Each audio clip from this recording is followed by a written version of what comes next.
Hello everyone, I hope you're doing well. I'm pleased to be joined by Matthew from Three Peeps in a podcast to get his thoughts ahead of West Ham United against Bristol City in third round of the FA Cup. Matthew, can you kick us off with how your season's going so far, please?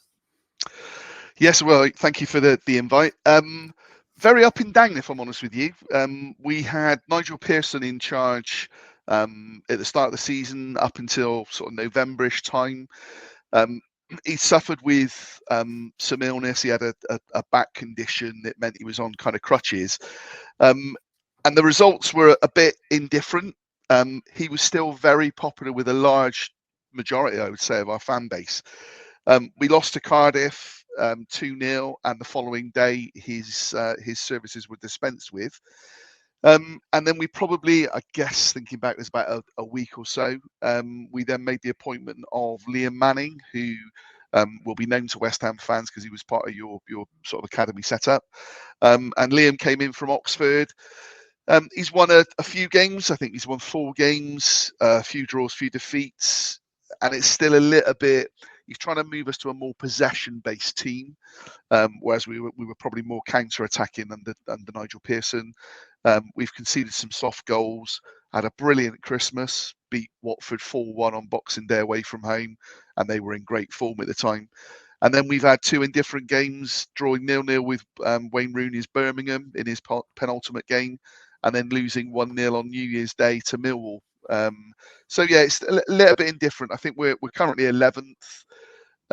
Most Bristol City fans, reasonable Bristol City fans, would see us finishing around 10th or 11th and seeing that as slight progression, because I think we've been 15th the last few seasons under Nigel Pearson. But there's also the fans that, with the budget we've got, the chairman put some pressure on by saying we were sort of top 6 budget, top 10 budget. So there's an expectation that at least will be challenging for the playoffs as we enter the final knock-ins. But yeah, a little bit indifferent at the moment. Fantastic, thank you for that. I was going to ask you about Liam Manning, but you covered that nice and swiftly for me. In regards to the FA Cup, I want to know your opinion. Do you care about Bristol City being in the FA Cup? Yeah, absolutely. I think it's probably different for clubs like us, where the revenue's a big part of it, but also we've had a couple of decent cup runs, not so much in the FA Cup, but in the League Cup. We got to the semi-final a few seasons back.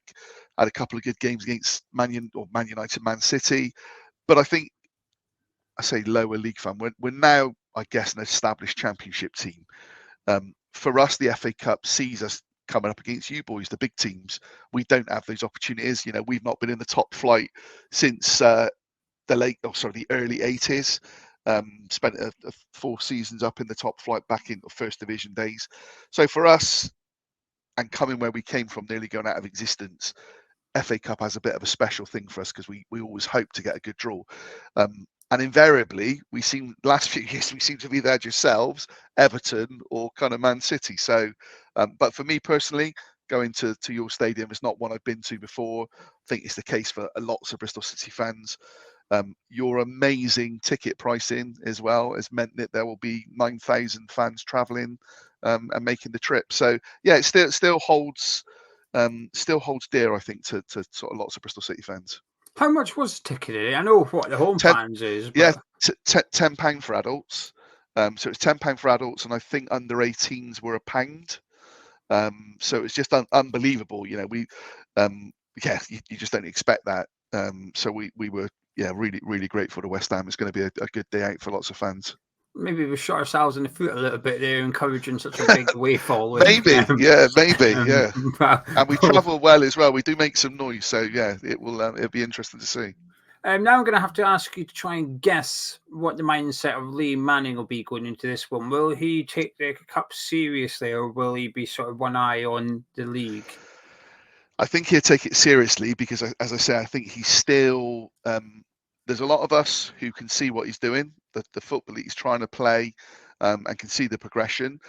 There were, as I say, a lot of fans that were very much in Nigel Pearson's camp, didn't like the way that his sacking was handled, and so Liam Manning has to win those over. I think on the back of the two recent games, Birmingham and Millwall, which weren't great, we had one shot on target in both games in total. So we didn't have any at Birmingham and just the one at Millwall. So he's not under pressure. That's stupid to say. But I think a lot of fans are expecting us to go out, try and play some decent football against a very good team, a very formed team. So I think he will probably go as strong as he can. We've still got a few injury problems. We've not got a big squad, so he doesn't really have a lot to choose from. So I think it will probably be very much what we would expect to be a first team squad. Yeah. All right, so I'm getting the gist of how you're going to play. So I assume it'll be a bit of a slow possession-based, slow build up from the back. Yeah. Because I was reading some slower than lots of us would like. Yeah, I was reading some Bristol City fans' opinions. Now, I'm trying to take it with a pinch of salt because it's come out after a defeat to Millwall. And like you said, prior to that was Birmingham. We had 2 shots on target in both games. I think we only had 2 in our last games. It's not. But I think the opinion I was picking up was it was a bit boring, a bit pass it around at the back, then sort of boot it forward kind of thing, and it was a bit people were getting a bit frustrated with it. In regards to players individually, though, is there anyone we should be keeping our eyes out for? Just assume people listening to this right now haven't seen Bristol City play. Who would you say keep an eye out for? Yeah, so we've got Big Rob Dickey, who was at Queen's Park Rangers last season at the back, alongside one of our academy graduates, Zach Viner. They're both decent centre-backs at the championship level. I guess the standout performer this season for us, and he's just won the Player of the Month, is Jason Knight, an Irish midfielder that we signed from Derby in the summer. Real energetic box-to-box sort of midfielder. He scored a couple of goals. For such a small lad, he's got a good leap on him, so he does win a fair bit in the air. But he's one of those players that breaks a lot of things up, very much puts the press on. Liam Mannings tended to go with one up top, which is either been Tommy Conway, who's a youngster from the academy, and probably, in many people's views, certainly mine, would be the next one off of the academy that probably will end up going to a bigger club for a sizable fee. But Tommy or Naki Wells has played that central striker, and Jason Knight's then supported them. So, when we're attacking, he will go up alongside. He's not a striker in any way, and he's more sort of pushing on with the press, but he's probably the one to look out for. Got another Irish lad on the right side of midfield, Mark Sykes, but sadly he's going to be out injured. He took a knock in the Millwall game, but he's done very well for us this season. And then we've got a lad, Anis Mehmeti, that we signed from Wickham, who's started playing under Liam Manning. He was really kind of out the door with Nigel Pearson, but he's probably our maverick player, but he's very sort of hit and miss. He came back into the fold sort of 4 or 5 games ago. A couple of games he was really good. The last 2 games he's not really done very much, so it'll be interesting to see whether he starts. But probably the standout one would be Jason Knight, I would say. Right, from your team to my team, what do you make of West Ham? Really like West Ham. Love first and foremost the manager. So David Moyes has got an affiliation with Bristol City. He obviously played for us back in the 80s, late 80s. And as a side note, actually went to my 18th birthday party because he was staying with someone that I knew, and he came along to my 18th birthday party, which is many years ago. But I also like the style of football that you play. I think when you've got players like James Ward-Prowse in the team, Bowen in the team, you're an attractive watch from that point of view. I do find it a little bit like you were saying, looking at our forum, when I look at some of the comments I've seen from some of your fans and the fact that Moyes is out of contract in the summer, and it seems to be a little bit, vanilla for some fans, and they're not having him. So you're definitely a team I look out for. I think probably at the moment, it feels as though after that Arsenal game, expectations have probably ramped up even more. But yeah, you're a team that I always look out for because you've always had players that I've liked, and under Moyes, as I say, because of that connection, we kind of look at that as well. You've already mentioned a couple, but is there any players in particular you admire at West Ham? Love James Ward-Prowse. I think he's been very unlucky not to get sort of more England caps. and also Jared Bowen, as I say. Don't know enough about the signings you've made. Is it Kudos, the lad up front? Yeah. I've seen some reports of sort of how good he is. But generally, yeah, just a club, as I say, on Match of the Day. There'll be a team that I watch. Same with on Sky Sports. If it's a West Ham game, I'll make sure that I watch it. So yeah, Well, Kudus is away to African nations. You don't need to worry about him on that's Sunday, so good. you've Yeah, got a little bit of relief there for a you. little bit of Unfortunately, it though, there. Yeah. Ward-Prowse and Bowen are expected to be playing, but at least one of the three you mentioned won't be there. When the draw was made and you were drawn away to West Ham, what did you make of it? And if you were happy, were you happy because it was an away day at a Premier League club or West Ham in particular? Truthfully, for me, because it was an away day at a Prem club that I've not been to. I think I've done something like 72, 73 clubs watching Bristol City. And I'd never been to Upton Park. So for me, going to see West Ham is massive bonus. I was hoping it would either be you or Everton, if I'm honest with you, because I've not been to Goodison either. And I think a lot of Bristol City fans feel the same. That London trips are always a bit special anyway. It will be slightly tainted the fact that it's a Sunday and there seems to be God knows how many different train strikes and tube strikes and what have you. But yeah, we're getting the train up into Paddington and then the Elizabethan line to yourselves. But I think a lot of Bristol City fans are looking forward to it because it's, as I say, it's a new ground. And when you play a Prem team, you want to test yourself. And I think away from home's more of a test than it is at home because you're going into the Lions' Den as such. So yeah, I'm really looking forward to it. Sunday then, how do you see this one going?